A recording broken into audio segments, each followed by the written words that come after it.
Bayangkan seorang CEO muda bernama Drayen, pria yang selalu dikenal dingin dan tak tersentuh oleh siapapun. Di hari pemakaman ibunya, semua orang datang memberi ucapan duka, namun tak satu pun benar-benar peduli. Ia berdiri sendiri di bawah langit sore yang cerah, matanya kosong menatap nisan. Hatinya hancur tapi tak bisa menangis. Di tengah kesepian itu, muncul seorang sismi sederhana yang berani menghampirinya, menawarkan sebutir permen kecil dengan senyum tulus. Tindakan sepele yang tak pernah ia lupakan, sebab di detik itu, dinding beku di hati Drayen mulai retak. Dan dari situlah kisah ini dimulai. Langit sore itu begitu tenang, burung-burung masih melintas di udara sebelum kembali ke sarang, sementara cahaya matahari memantul lembut di atas rerumputan pemakaman. Namun bagi seorang pria muda bernama Drayen, semua keindahan itu terasa hambar. Dengan setelan jas hitam yang membungkus tubuh tegapnya, ia berdiri kaku di depan nisan marmer putih, menatap nama ibunya yang kini hanya bisa ia sebut dalam doa. Ia tidak bergerak, seolah waktu berhenti di sekelilingnya.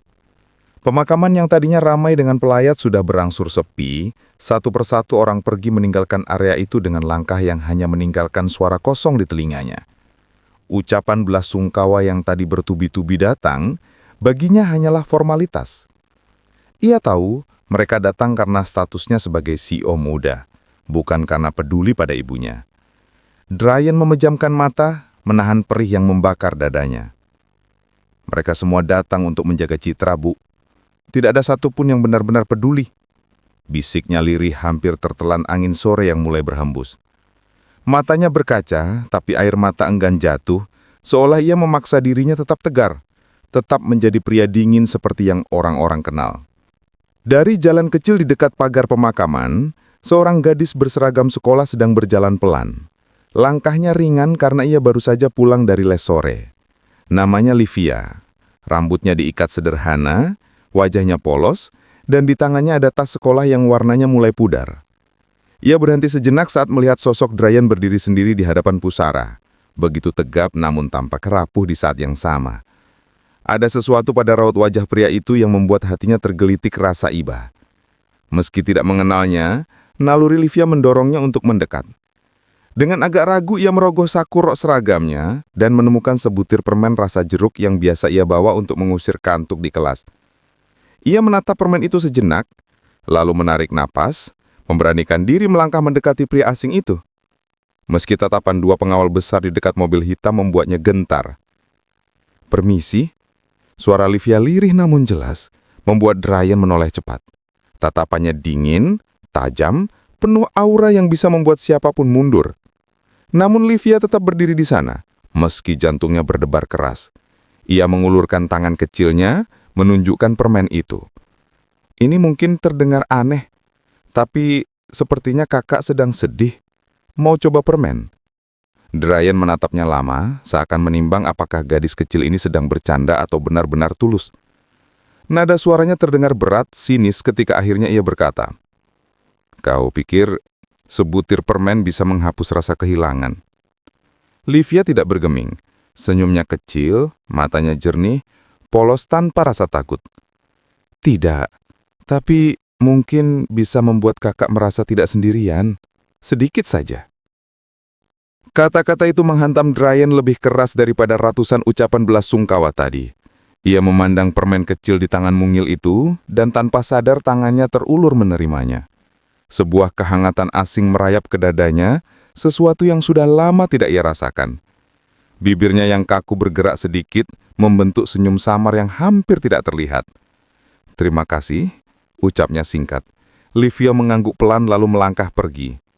Tidak ingin mengganggu lebih lama, ia tidak tahu siapa pria itu dan tidak peduli.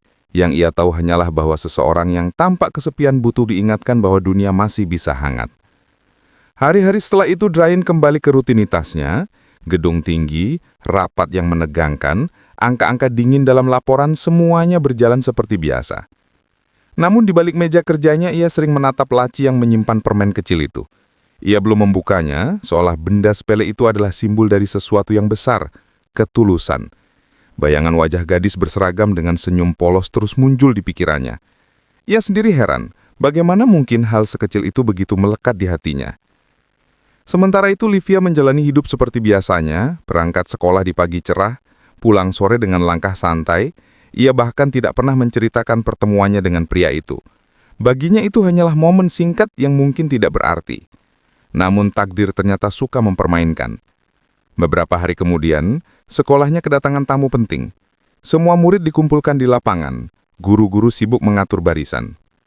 Kepala sekolah dengan wajah sumringah berkata bahwa ada donatur besar yang membantu pembangunan perpustakaan baru. Ketika mobil hitam berhenti di gerbang, semua murid menahan napas. Dari dalam mobil keluarlah Dryan dengan jas elegan, wajah dingin, dan aura yang memikat. Semua siswa terpesona, para guru menunduk hormat dan gosip cepat menyebar. Namun bagi Livia jantungnya berhenti sejenak. Itu dia, pria yang dulu berinya permen. Dryan naik ke podium, memberi sambutan formal. Kata-katanya penuh wibawa, tapi saat matanya menyapu kerumunan siswa, pandangannya berhenti. Di barisan belakang ia melihat wajah yang ia kenali. Gadis dengan permen itu, Livia. Seketika hatinya bergetar, ia hampir kehilangan fokus dalam pidatonya, sebuah kejadian jarang bagi pria sekeras Dryan. Seusai acara ia memanggil asistennya dan berbisik. Tidak lama, Livia dipanggil ke ruang guru. Ia masuk dengan gugup, lalu mendapati Dryan berdiri dengan tangan terlipat menatapnya dalam. "Jadi, ternyata kau sekolah di sini," katanya datar. Livia menunduk, wajahnya memerah. "Aku tidak bermaksud lancang waktu itu." Suasana hening sebentar. Lalu sesuatu yang jarang terjadi, bibir Dryan melengkung membentuk senyum tipis yang hampir tidak terlihat. "Kau tahu, itu mungkin hal paling tulus yang pernah aku terima. Sebutir permen kecil, tapi lebih berharga dari ucapan ratusan orang." Sejak saat itu hubungan mereka perlahan berkembang. Dryan sering datang ke sekolah dengan alasan memeriksa pembangunan perpustakaan. Padahal ia hanya ingin melihat Livia. Murid-murid mulai bergosip, guru-guru curiga, dan Livia sendiri bingung kenapa pria seperti itu mau memperhatikannya. Namun semakin sering mereka berbicara, semakin jelas terlihat bahwa di balik sosok CEO dingin, Dryan hanyalah pria kesepian yang haus akan ketulusan sederhana. Namun dunia luar tidak tinggal diam. Media menangkap foto Dryan mengantar Livia pulang. Foto itu meledak di berita, gosip menyebar cepat. Dewan penasehat mulai menekan, kerabatnya marah besar. "Kau gila, Dryan, dia hanya gadis sekolah menengah. Bagaimana mungkin kau mempertaruhkan reputasimu demi dia?" Suara salah seorang pamannya membentak. Dryan menatap mereka tajam, suaranya tegas. "Kalian hanya peduli pada reputasi. Saat ibu meninggal, tidak ada satupun dari kalian yang benar-benar peduli padanya. Jadi jangan ajari aku tentang perasaan." Livia pun ikut merasakan tekanan. Teman-temannya menjauh, guru menasihatinya agar berhati-hati demi nama baik sekolah, bahkan orang asing mulai mengikuti langkahnya. Dryan yang khawatir sempat mencoba menjauhi Livia. "Aku tidak ingin kau hancur karena aku," ucapnya dingin suatu sore di taman sekolah. Namun Livia menggenggam tangannya, menatap dengan mata berkaca. "Kalau aku mundur hanya karena omongan orang, lalu siapa lagi yang akan tetap ada di sisimu? Aku tidak peduli dengan gosip. Aku peduli denganmu." Kata-kata itu membuat dinding beku Dryan runtuh seketika. Hari-hari berikutnya penuh tekanan tapi juga penuh tekad. Dryan tidak lagi bersembunyi, ia berdiri di depan media menegaskan bahwa ia tidak akan membiarkan siapapun menyakiti Livia. "Kalian boleh menulis apapun tentang aku, tapi jangan ganggu dia. Aku tidak akan membiarkan siapapun menyakitinya," ucapnya lantang menjadi berita besar. Pada akhirnya dunia boleh menolak tapi Dryan tidak peduli. Yang ia tahu hidupnya yang kelam telah berubah sejak satu sore ketika seorang siswi sederhana memberinya sebutir permen. Di senja berikutnya, di bangku taman sekolah, Dryan berkata dengan suara bergetar, "Ketika semua orang pergi, kau datang. Kau mungkin mengira itu hal kecil tapi bagiku itu alasan aku masih bisa berdiri sampai hari ini." Livia mengenyum, menggenggam tangannya erat. "Kalau begitu, jangan lepaskan." Dan Dryan pun tidak pernah lagi melepaskannya tamat.